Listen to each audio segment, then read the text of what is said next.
Okay, good morning.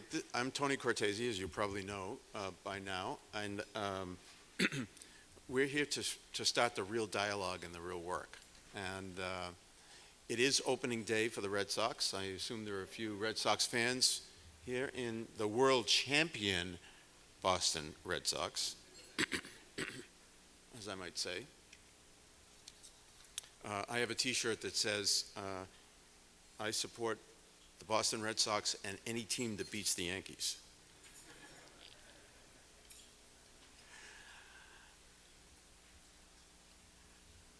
Last night,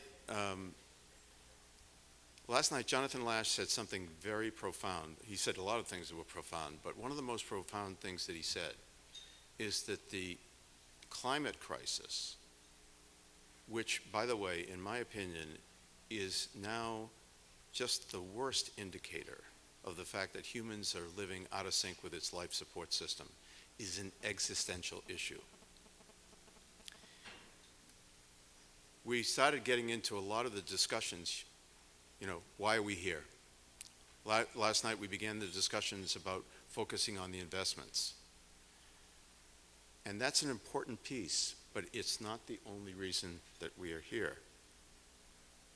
Humanity is at a crossroads without historical precedent. Because of the extraordinary and exponential growth of population and the expansive dynamic of industrial capitalism, humans have become a planetary force comparable in disruptive power to the ice ages and the asteroid collisions that have previously redirected Earth's history. The World Geophysical Union has officially renamed this geological era. It's changed the name from the Holocene to the Anthropocene. Here is why. While the Earth's population has grown from 1 billion to 6.7 billion in the last 2 centuries, energy consumption has risen 80 times, and economic output has risen 68 times, and most of that has occurred in my lifetime. And despite all the work that society has done on environmental protection, and people like David Hales and Jonathan and I started in the beginning of this movement in the early 1970s.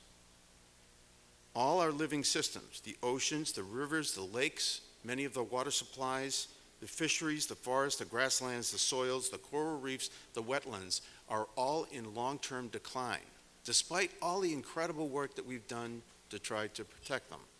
Why? Because it's a growth. And they're declining at an accelerating rate, according to every major national and international scientific assessment that's been done on where we stand as a human species. We are severely disrupting the stability of the climate and the Earth's ecosystems, which made human progress to date possible.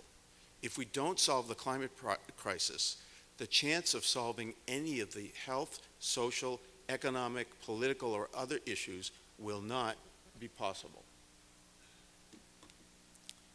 Now, well, I think, did I miss a slide? No.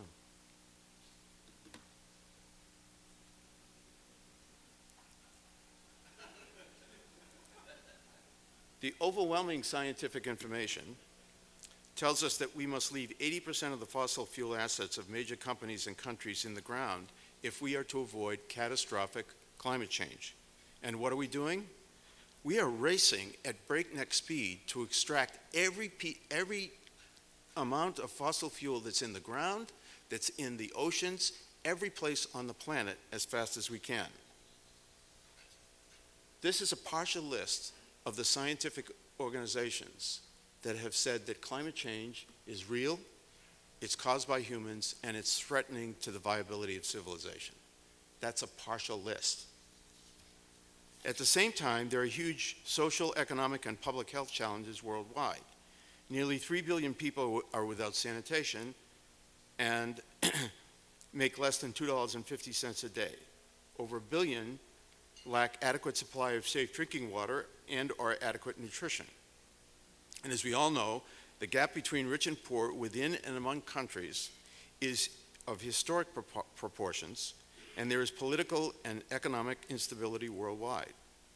That's happening with 25 to 30% of the population consuming 70 to 80% of the world's resources, And we are on track to have 3 billion new middle-class consumers by 2030.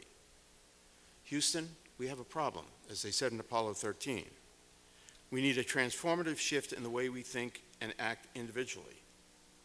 And as has been said by everybody before, higher education must lead the way in our role to provide the knowledge and the educated citizenry for a thriving civil and sustainable society. Higher education is the only sector with a long-term focus and the only one that is capable of creating the broad-scale necessary changes in mindset, skills, and values to make this transition occur. The great news, and when I first started doing this work about 30 years ago when I went back to Tufts University, and then later with Second Nature, I could tell you the number of colleges and universities that were doing exciting things in this area. I could count them on two hands. Today, I have no idea, and it is the happiest problem that I've ever had. The growth in the exponential growth in the way colleges and universities have been dealing with this, new degrees, the operations, working with local communities has been just incredible. It's a beacon of hope in the sea of turbulence. As David Hales mentioned, 680 colleges and universities have made a commitment, a publicly transparent and accountable commitment to become carbon neutral in their operations and prepare the students to help the rest of society do the same. All 50 states, every type of college that you can imagine, tribal colleges, community colleges, minority-serving colleges, you name it, they're all part of this commitment. And there's been impressive results.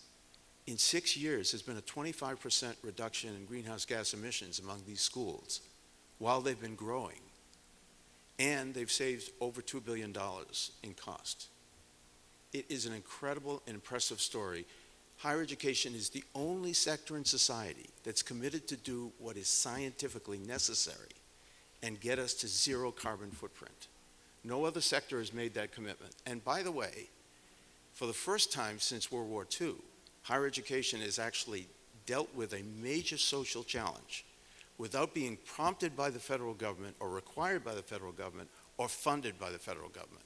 It's a leadership initiative that is unique in the history of higher education. And so many of the schools that are here are, I think most, if not all of you, are signatories to the President's climate commitment. So if you're from one of those schools, could you please stand up, because I want us all to recognize what leadership you have actually created.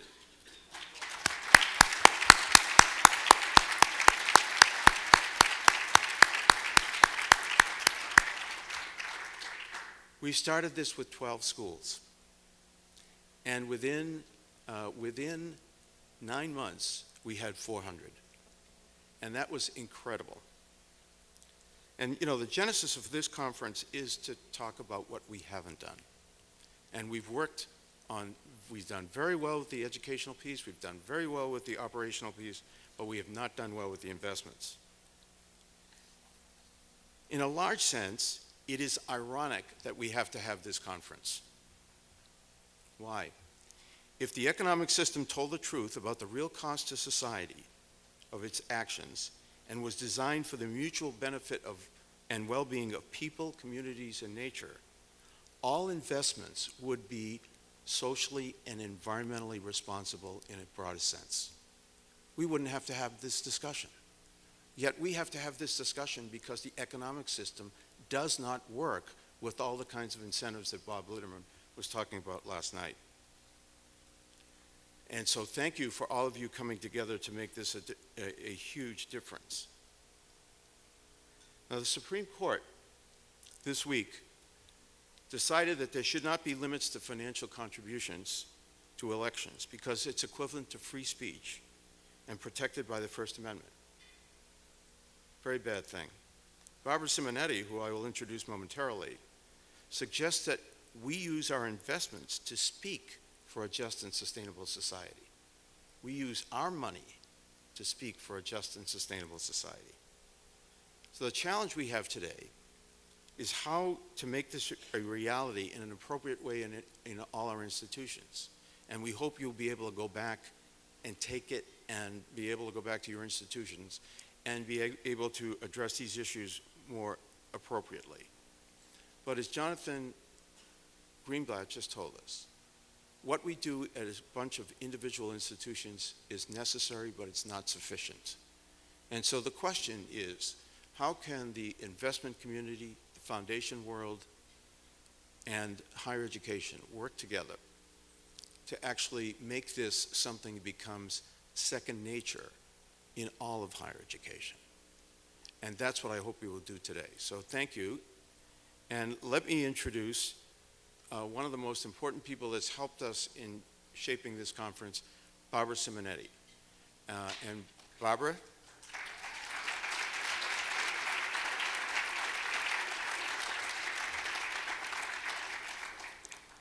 Barbara has helped us design this process so that there is maximum ability for you. We hope to empower you to make a difference.